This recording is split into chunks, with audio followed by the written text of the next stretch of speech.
Oh man, did I screw up seasoning my cast iron skillet. And really it was in this moment of me taking it out of the oven where I truly understood just how bad of a job I did.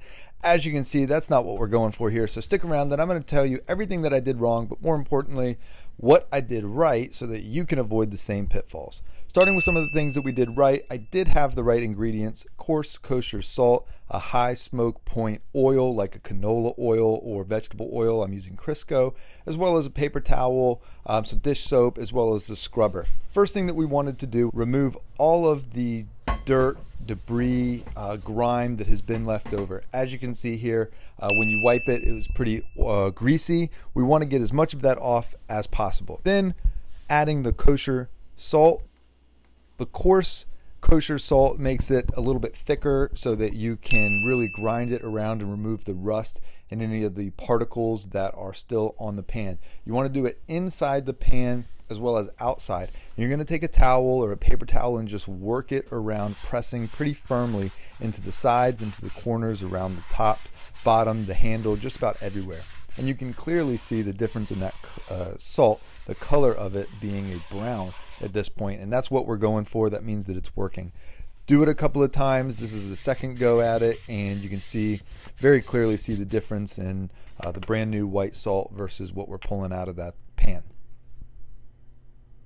And that's what we're starting with. Next, you can wash it with some warm soapy water. It's fine because we are getting ready to season it. So contrary to what everybody says, you can put a little bit of soap and water on it. Next, you want to dry it off. I did this properly.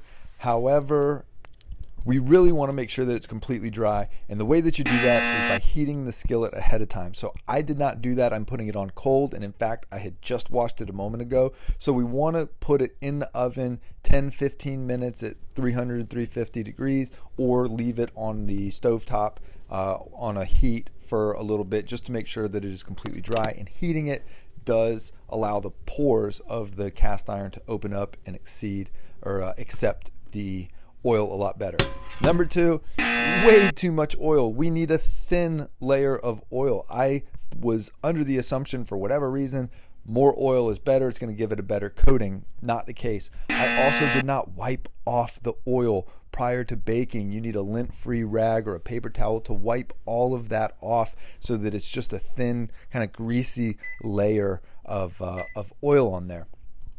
Next, I did put it in the oven at 350 degrees for 60 minutes, upside down, with a baking sheet underneath to catch all of the drippage. So that I did correctly. What I also should have done was let it cool in the oven, turning the oven off and just letting the entire oven cool down. Therefore, the pan would have cooled down with it.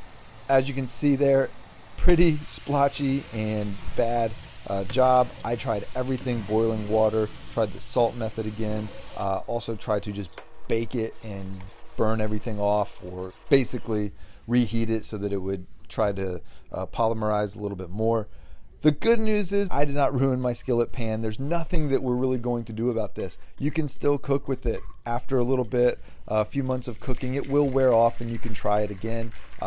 So as you can see with some scrambled eggs here, which are definitely prone to sticking, no problem at all on that pan. So it did its job. It just came out pretty bad looking. Certainly not like the pretty glossy black pans that everybody knows and loves. Hope this was helpful. Reach out anytime with questions or concerns, and I always look forward to being a resource.